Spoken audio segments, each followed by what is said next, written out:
A wildfire catastrophe engulfs Australia on a scale never before seen.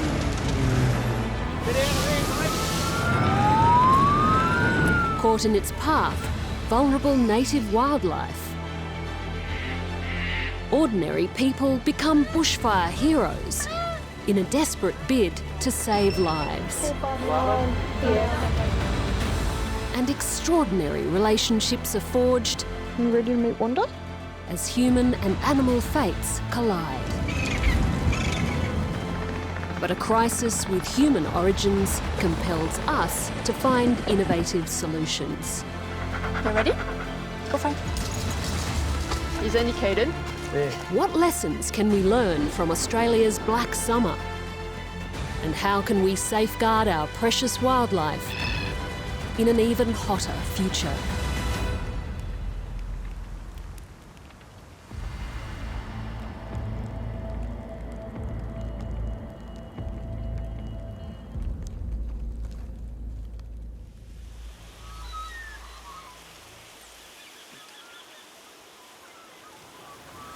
Something strange has been happening on the fringes of the Australian bush. Koalas get most of their moisture from eucalypt leaves. They're typically shy and avoid humans. So when people start filming them coming down from their trees,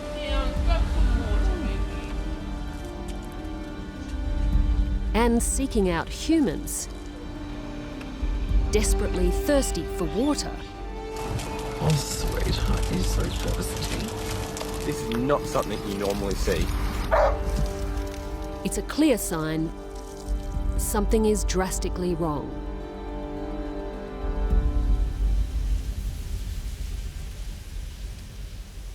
On the back of successive dry years, 2019 is the driest on record. And the season ahead is set to be one of the hottest. It will be remembered as the Black Summer. It starts on the east coast in early spring. By the time summer arrives, more than 100 separate fires are tearing across the landscape. The scale of this bushfire emergency is hard to get your head around. Some of them joining up to become mega fires. So large they create their own weather and become virtually unstoppable. Sydney is tonight surrounded by a ring of fires. Day turned to night and hell came to Bilpin. Nothing short of just utter devastation. These mega fires advance faster and burn with a greater ferocity than the fires of the past. Firefighters work desperately to save homes and human lives. But forests and the life within them are consumed and incinerated. It's a fire season unlike any in modern history.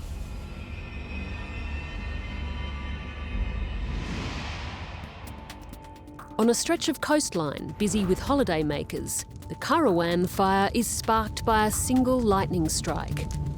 But it grows into a monster spanning more than 100 kilometres. Its speed is so extreme, firefighters are caught unaware. Go on further up there, we'll just get out. In its midst, a kangaroo sanctuary has miraculously survived. It's all right. It's okay.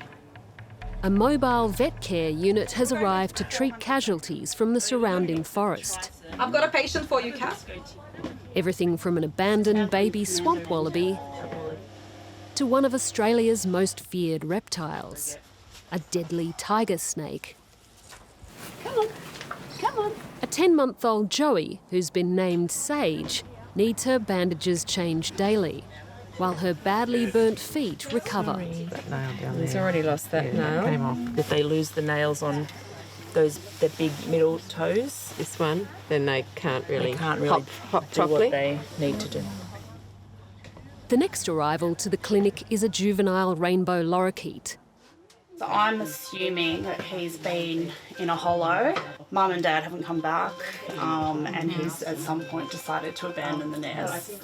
They're known for their boisterous personalities, but this one seems uncharacteristically subdued. I don't know if you can say a bird's traumatised, but I haven't seen a bird come in like this before. My biggest question is the smoke and how we know what internal damage has been done. And it doesn't smell like sour or anything. The bird seems physically healthy, but at this age still needs care and company. I definitely would try and buddy him up as soon as, you can find one of similar age. All right, I'll put the call out. Okay. We'll get him a friend. Yeah. Okay. Outside, there's a new patient. Hello. Oh, how gorgeous. So we've got A baby bare-nosed wombat. How long have you had this one? I just picked it up. Just picked it up? Just half an hour ago. I think she's been with her deceased mother because she smells really bad. She's been named Wanda after being found wandering along a road all by herself. She's still very much like she should be with her mum, right? Yes. For a really long time still to come. Yeah, so I imagine that her mother has been burned in the fires. She's just gone back to the burrow and she's probably succumbed to her injuries. At around 12 months of age, Wanda would normally still be suckling and would stay at her mother's side for another year. This is just an assessment because it was picked up on the road as an orphan. And a fire, so bushfire. does it need treatment? She's pretty yucky around the nose. Wanda has burns to her airways, which will need urgent treatment. And without her mother and the safety of their burrow, she'll need ongoing care. So cute.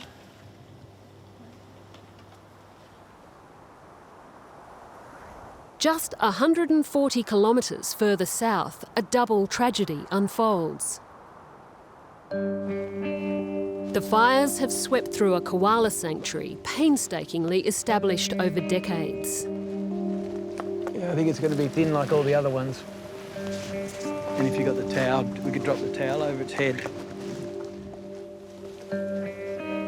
Land clearing has threatened the survival of the iconic species. But this refuge was home to one of the few populations that had been increasing in numbers. The founder of the sanctuary, James Fitzgerald, is now searching for the survivors.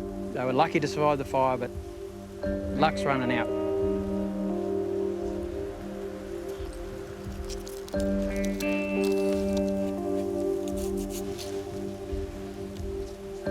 Koalas like this one have survived the sudden inferno.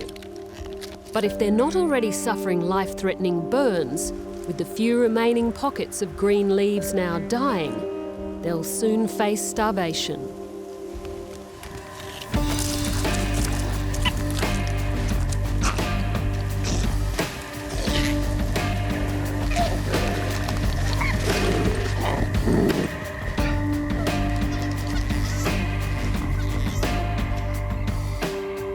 I mean, they all need a full vet check, and some of them we haven't been able to save. This one it does feel very thin, but we'll get it to the vet and get it properly assessed. Keep it quiet. Good. Very good. But koalas haven't been the only victims here. I'm also a volunteer rural fire service, and I was out fighting that fire from the 30th, and just because of the wind I was worried.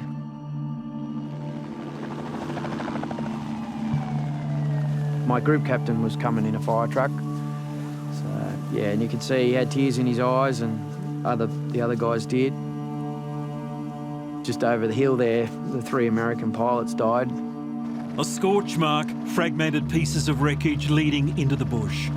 All that is left of the C-130. The 3 aircrew had come from the US to support Australian firefighters. They'd been battling to save the koala sanctuary, dumping loads of fire retardant at low altitude and in gusty winds. You know, we really appreciate what they did here, helping. To have them die here is just, you know, it's terrible.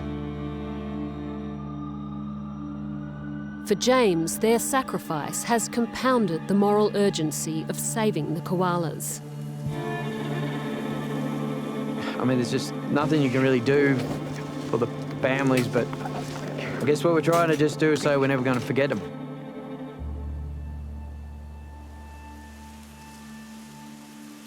But smoke and flames aren't the only killers this black summer. On the continent's southern edge, in the city of Adelaide, a colony of grey-headed flying foxes are becoming restless.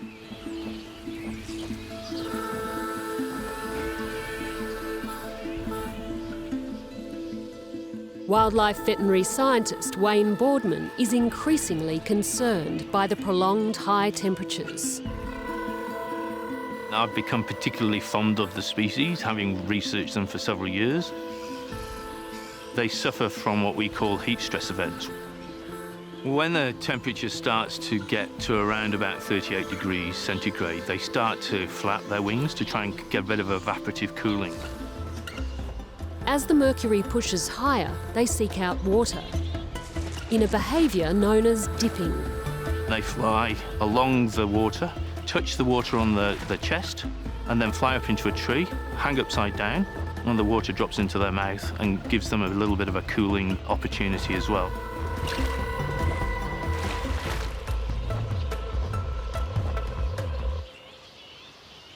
But temperatures in the 40s can be deadly.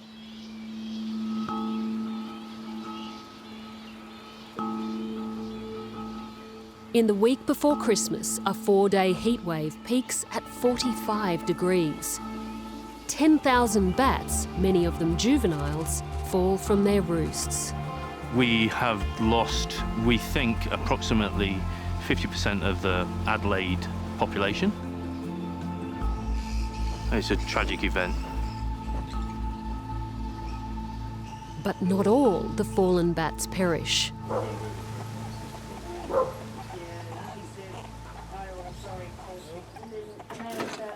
Wayne and his wife Katrina rescue as many as they can. It's quite hard, but it's healing really well, actually.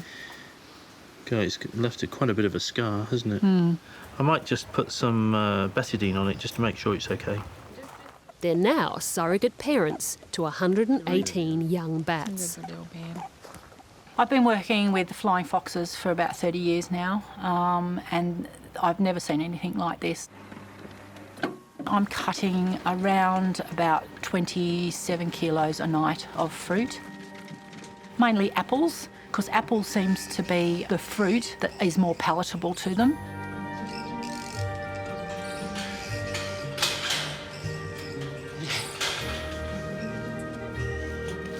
Don't need to bite me.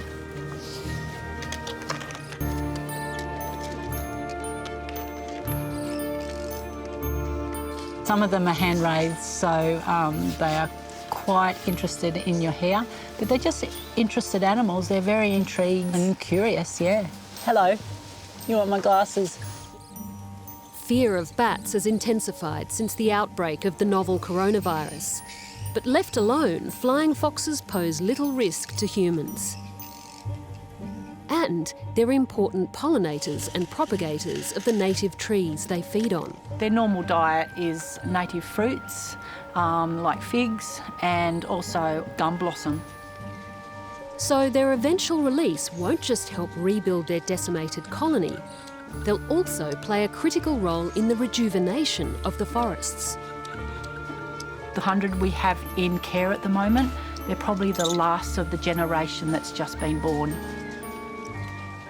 We just hope that they'll survive.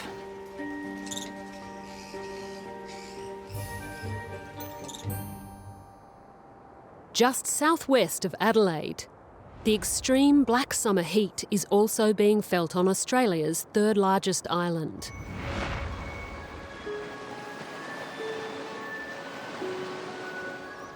Cut off from the mainland around 10,000 years ago by rising sea levels, Kangaroo Island is now a veritable ark for dozens of endangered subspecies found nowhere else.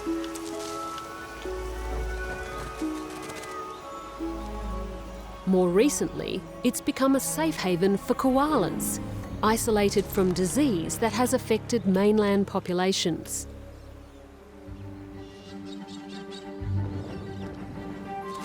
It's also home to a very particular parrot. The endangered Kangaroo Island glossy black cockatoo.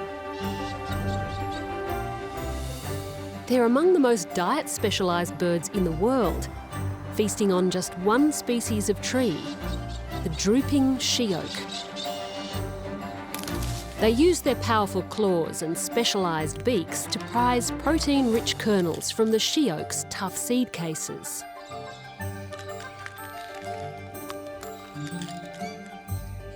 The birds are almost as fussy about wet and nest, preferring eucalypt hollows at just the right height and diameter. But competition can be fierce. To help, conservationists have erected artificial nest boxes, growing the endangered population from a low of 160 to almost 400. Or at least that was the case before the fires.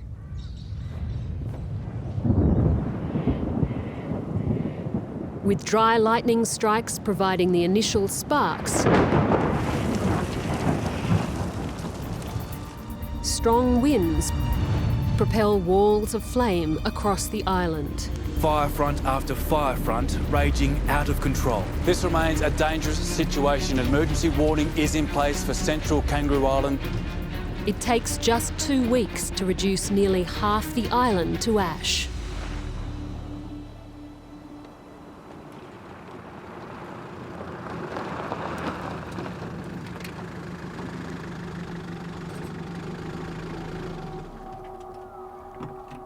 Wildlife filmmaker Bo Eastman has been documenting the glossy black cockatoos in the island's north.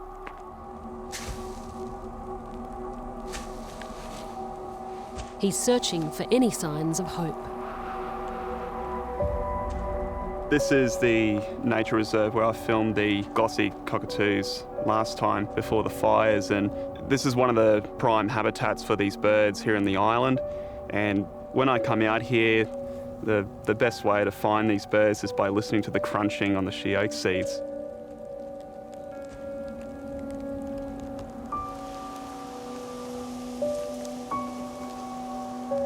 I'm looking around and all the she-oak seeds, they're just absolutely toasted.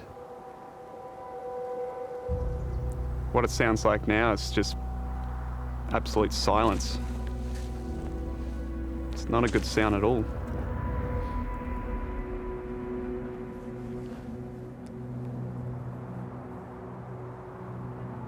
The inferno has wiped out this entire feeding area.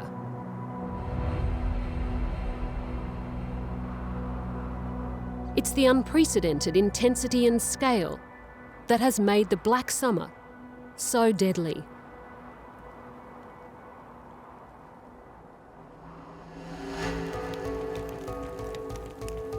Australia's wildlife has evolved to survive fires of the past. Koalas have perhaps the simplest strategy. They climb higher into the treetops, with all but the most ferocious fires sparing the canopy. The echidna, a peculiar egg-laying mammal, takes the opposite approach, digging deep into the earth right in the path of the fire, and slowing its metabolism for a hibernation-like slumber until the danger has passed.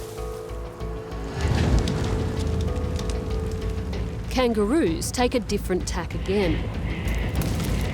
They're the race cars of the Australian bush.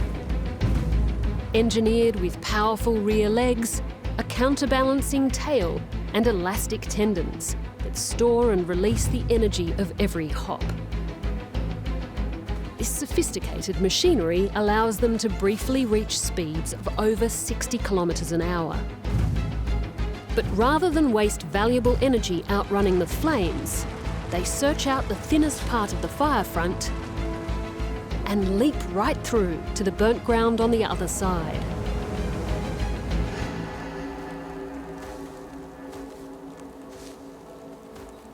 All these adaptations are finely tuned to the fire regime that has dominated Australia for tens of thousands of years.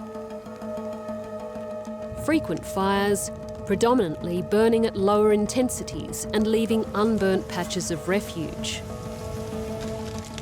But with the climate warming and drying, we're facing a frightening new normal. Mega fires that advance so rapidly that the fastest can't flee, and that are more likely to consume the treetops, leaving tree-dwelling mammals nowhere to hide.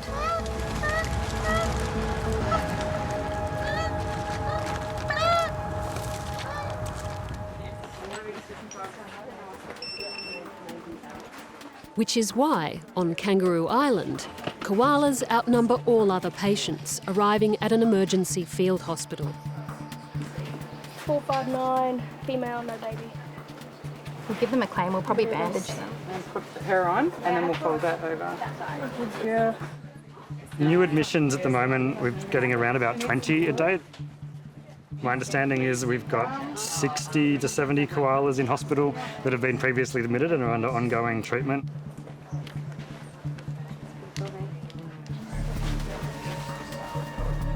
The influx is so great, the Defence Force has been called in. If there's any need like this, Defence will mobilise vets to assist. We do our best with little babies like this. She was really feisty because she's in love pain. So this is a younger female koala. Her burns aren't too bad. So giving her some bandages across those areas. We'll just have to see how she goes over the next few days, make sure she's eating and maintains her hydration. It really is a long-term effort, and these koalas, even after they get over their burns, are going to need a lot of care before they can go back out into the wild.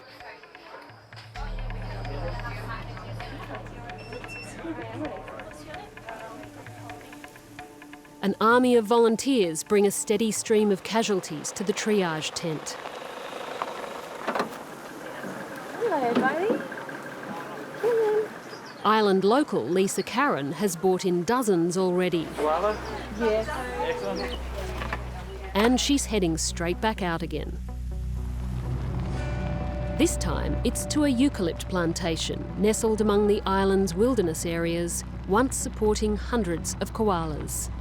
We couldn't just sit and watch things sort of unfold. Decided to get onto the fire grounds and see what we could do, just anything we could to help the wildlife. Well, kids are out. That's a good sign.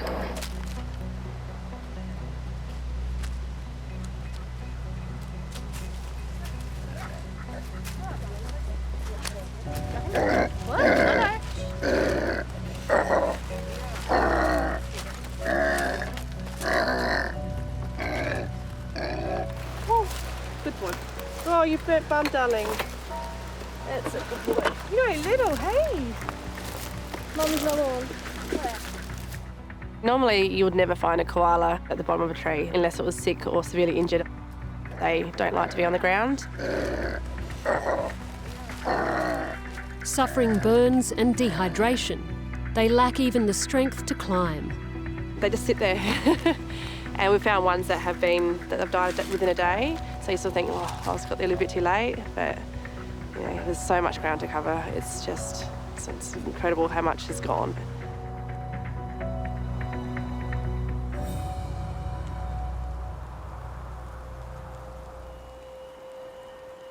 Just as they are about to leave, a distressing sight.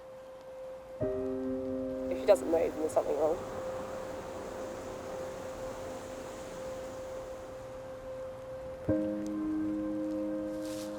Two female kangaroos, both with joeys.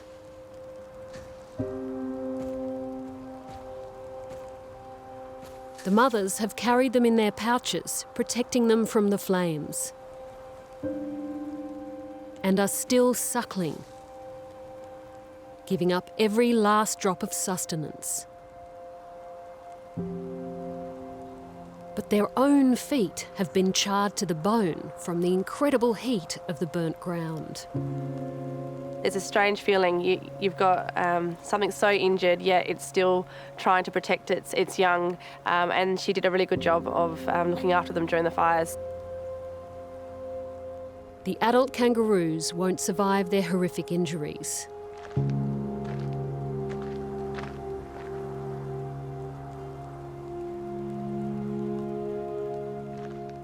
Euthanasia is the only humane solution, leaving the two joeys bushfire orphans.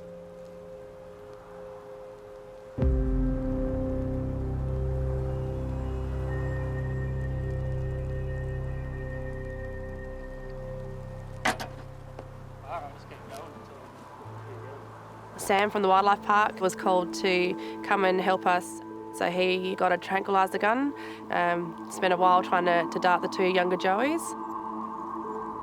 But obviously when they're been through what they've been through, and we can't catch them, you know, there's no food around here for them, so they're just slowly going to die of starvation. So we're just going to give them the best chance that we can give them.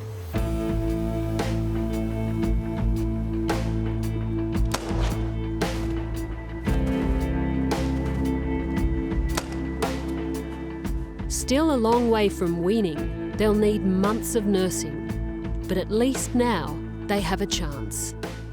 I couldn't bear to leave them behind. Definitely, I mean, it should be fine. Oh, thank you.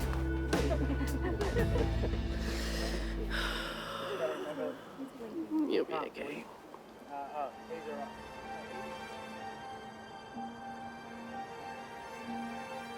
Just across the island, Bo has received some exciting news. A possible sighting of glossy black cockatoos. These people have said we've seen 12 birds fly over the property, which to me that is unbelievable.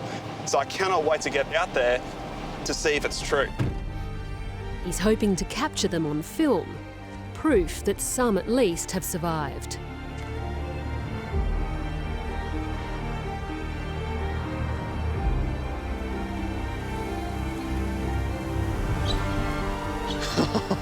This is really good. There they are. The unmistakable, brilliant splash of red under the tail. I literally had no hope in me. This has completely changed my mind. This flock of around 20 has found safety and sustenance. A grove of she-oak in an unburnt corner of the island. You can see that there's plenty of she-oak seeds on those trees. You can see those little spots from a distance. That's what they're feeding on.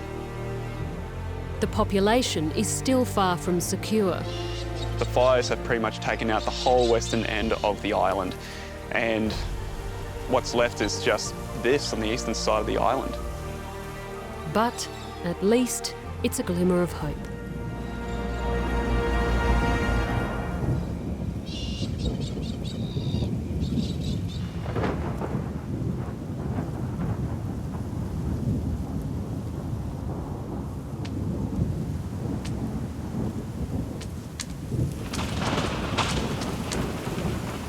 It's long overdue rain that eventually defeats the fires.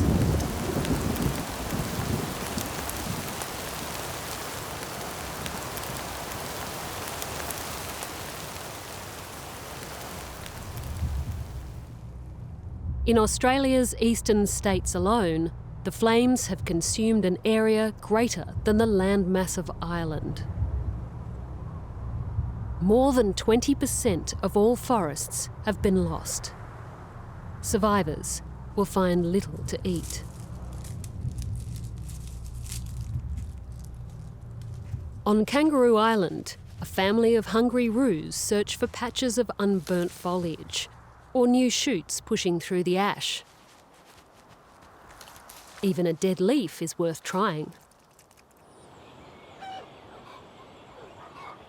But on the Karen family property, the two orphan Joeys are waking up in a very different world.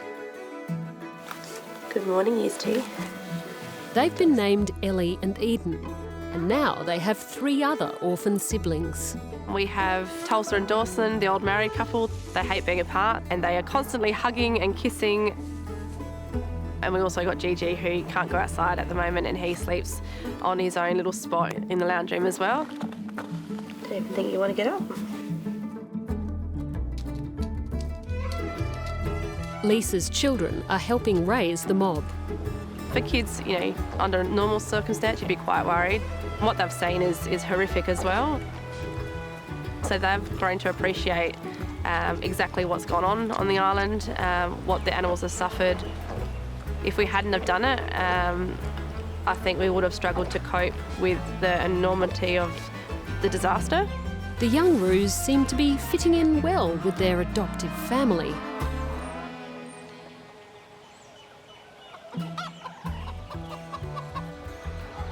But the ultimate goal is for them to one day return to the wild. We don't want them to get bored and we want to keep them stimulated. So adding toys and carrots hanging from the enclosure, it helps them to play and to have a bit of fun, because Joeys normally play a lot with their mums and each other, and it's really important for the development to be able to do that. They'll be able to function as normal kangaroos and go back into the wild, which is a really beautiful thing to be able to see.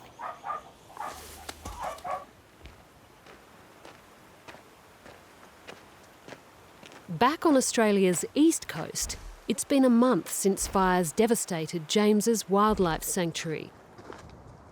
If there are any remaining koalas here, they'll be on the brink of starvation and almost impossible to find. So James has called in an expert. Bear's a koala detection dog. He's got a lot of high energy and he really likes finding koalas. Okay, boom, baby, you ready? Go find. He can pick up, very fine scent of a koala. Detection dogs can locate koalas up to 20 times faster than human searchers. It's a method pioneered by ecologist and trainer Dr. Roman Christescu. Bear is trained on koala fur, so basically he does a search, and then when he smells that scent, he drops.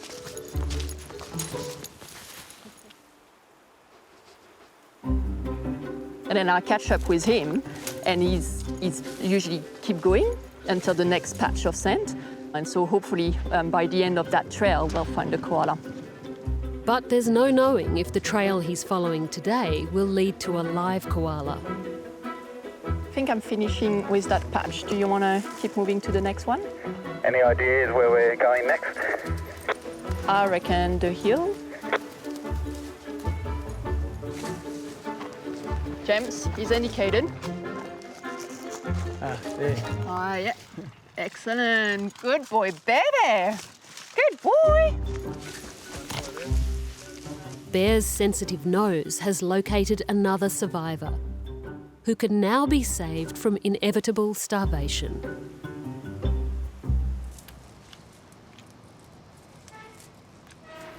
The rescued koalas are being cared for at the Australian National University. But even here, what to eat is a challenge. Koala nutrition expert Dr. Karen Ford has the unenviable task of serving breakfast, lunch and dinner to some of Australia's pickiest eaters.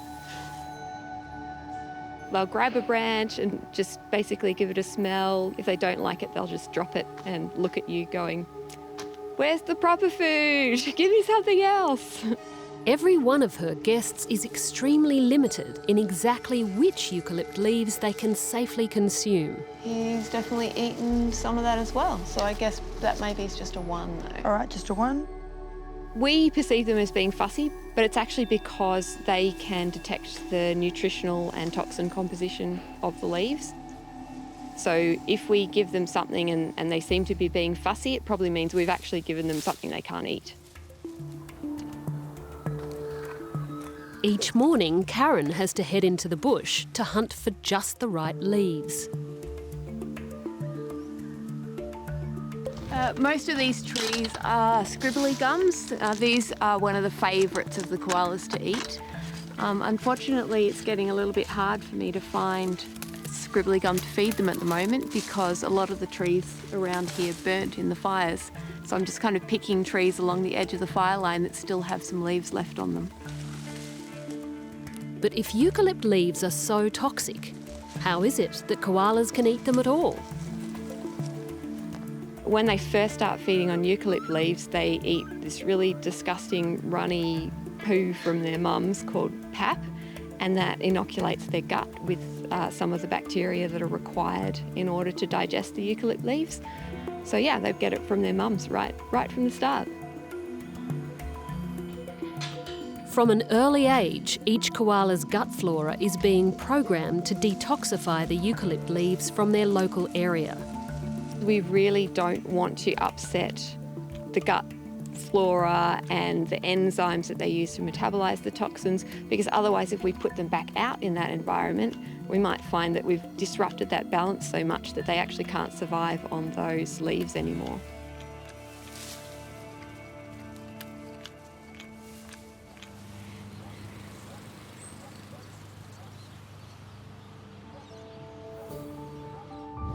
Wanda, the baby wombat orphaned by the fires, has found a new home in the suburbs of Sydney. Hello, girl. She's being looked after by a volunteer carer, Tracy Reed. Her burnt airways have recovered. 5.55. She's putting on weight and settling right in. Wanda. I thought she would be more standoffish, a lot more frightened. You rascal. She just bonded very quickly. She was beautiful. In the absence of their natural mothers, young wombats will bond with human carers in a process known as imprinting. They're just like a human toddler, really. They've got their own personalities. They get overtired, they get cranky, they want their bottle, they just don't cry as much, which is lovely. Good girl. You hungry? She always likes to hold your finger or your hand. With all my animals that I've ever had, there's always been a moment within probably the first couple of days, normally during feeding, where they just kind of look at you and you realise that they've lost everything and you're it. Okay, you're done. But if Wanda is to one day survive in the wild, Tracy needs to break the human connection. Today is the first step on that long road. She's about to be introduced to another bushfire orphan, Ben. You ready to meet Wanda? She's going to be your new girl. Wanda.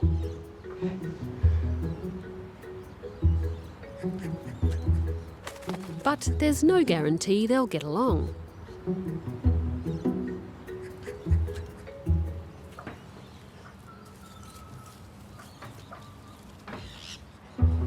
After a moment of hesitation, There's Ben. Wanda seems to welcome her new companion.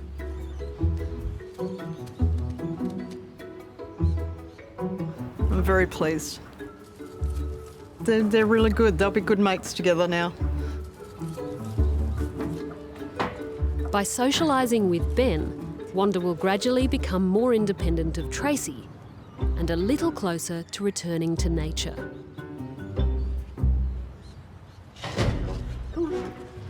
But for Tracy, there's now twice as much work and twice as much mischief. Looking after the wombats and trying to do work and raise a family at the same time, it's a definite juggle. And wombat teeth, designed for munching tough native grasses, never stop growing, making them terrible house guests. They have destroyed a door. They've worked on the leather couch and taken a corner off that. We've had to put up 3 baby gates. They have peed in a lot of corners. Terrible, but also adorable.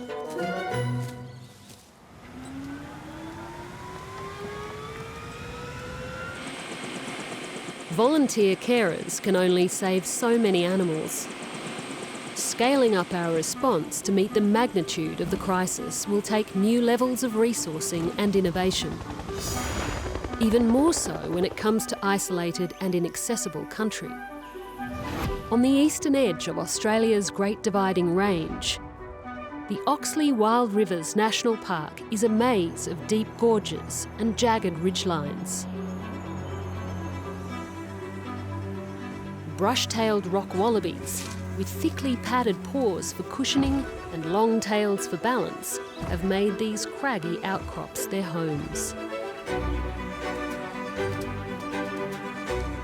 They've waited out the wildfires in cool rocky caves, but emerged to find their precious foraging grounds on the slopes below, now a barren wasteland. Already endangered, this could be the end for the wallabies.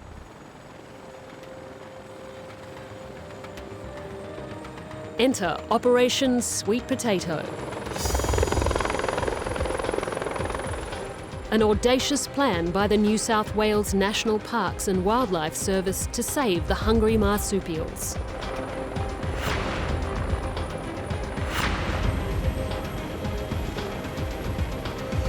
Thousands of kilograms of moisture-rich carrots and sweet potatoes tumble from the sky.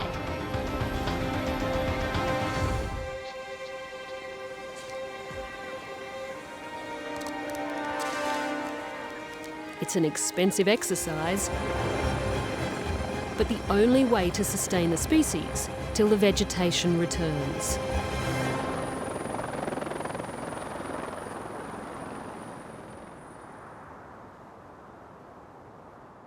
Australia already has the highest mammal extinction rate of any country. And the black summer has pushed even more vulnerable species to the brink. The flying fox deaths in Adelaide have been mirrored in other colonies around Australia. Preserving these important forest pollinators is going to require more than just rescuing the fallen. Dr. Wayne Boardman is testing an idea that might just have saved the 10,000 flying foxes.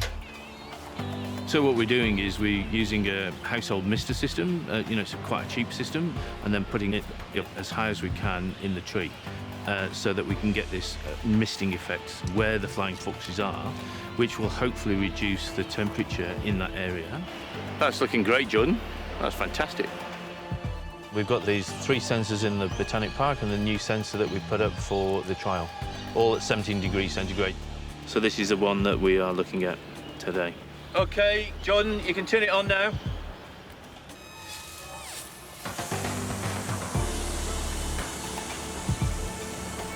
Wow, it's a fine mist, isn't it? That's good to see.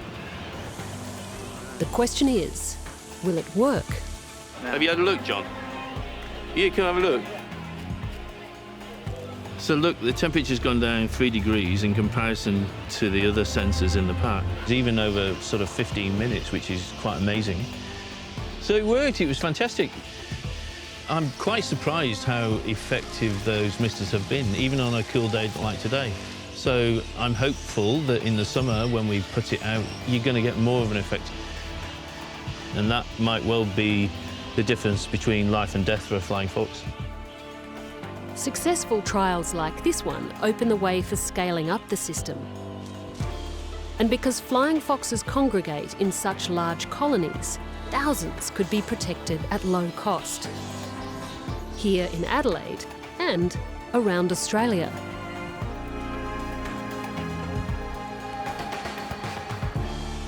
But sometimes human efforts to help wildlife can also succumb to fire. On Kangaroo Island, many of the nest boxes critical to the glossy black cockatoo's revival have been destroyed. Conservationists are racing to rebuild them, but with the breeding season in full swing, surviving nest boxes are in high demand. The cockatoos mate for life, producing just 1 chick every second year. This pair needs a home for their future family. But galahs compete with the glossy black cockatoos for nesting sites. And now they're also eyeing up the empty box. It's a standoff. Neither party is willing to make the first move. Until persistence eventually pays off for the glossy black cockatoos. For this breeding season at least, they have a nest.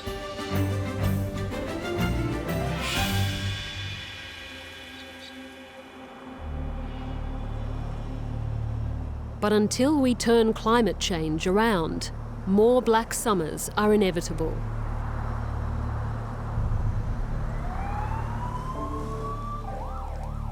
Every year, Australia battles the bushfires on all fronts, and with all its might, but is now losing the war.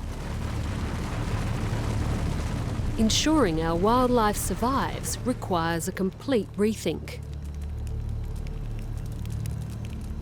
Many experts are calling for an holistic approach to managing bushland and the life it supports. It's an idea that's thousands of years old.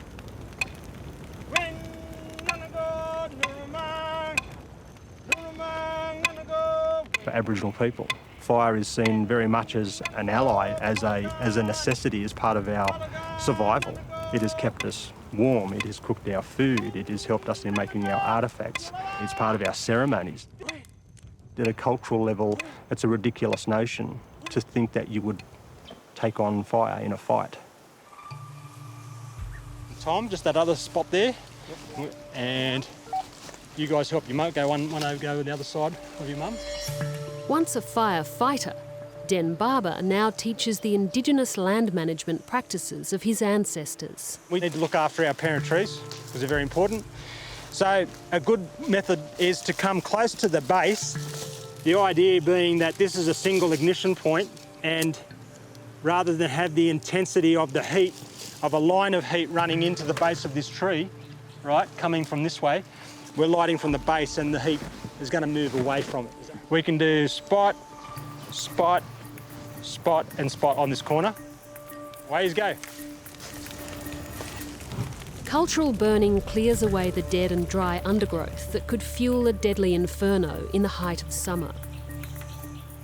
By burning slowly and at the optimal time for each specific ecosystem, the fire spreads gently, preserving healthy trees and allowing animals of all sizes to escape.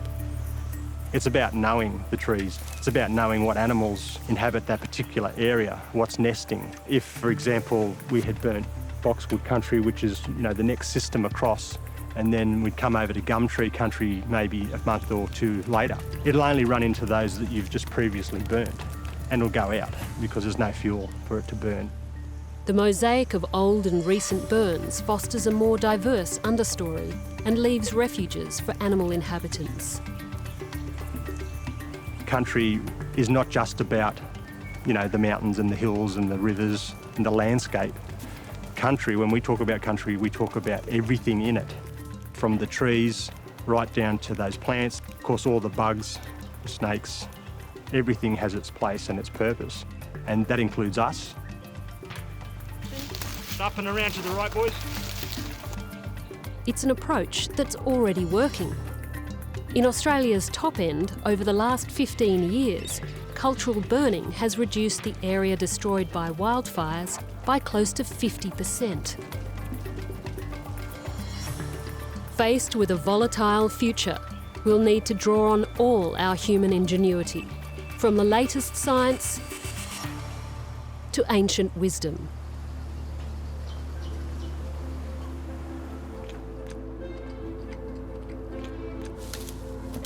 Many of the koalas rescued by James and Bear are now healthy, but they'll be staying in care a little longer until their forest homes are ready to support them. Excuse me. Wanda and Ben are moving into a wombat halfway house. They will actually be able to learn how to dig a burrow a lot deeper, a lot further. Their muscle strength will really build up. If we can get them strong enough, successfully releasing them back out into the wild, it's so important for the species. It's like my last goodbye.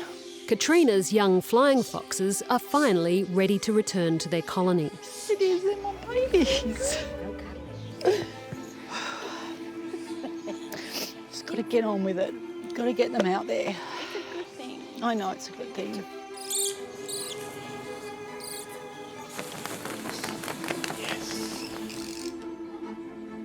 On Kangaroo Island, Ellie and Eden will need hand feeding until they're fully weaned.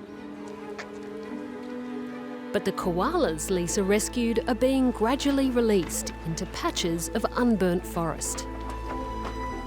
It's really exciting to know that they've made it through the entire fire and then to be able to be set free to where they belong. It's amazing. This is always the best part.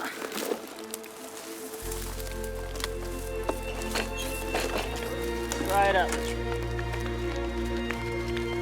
Look at it go.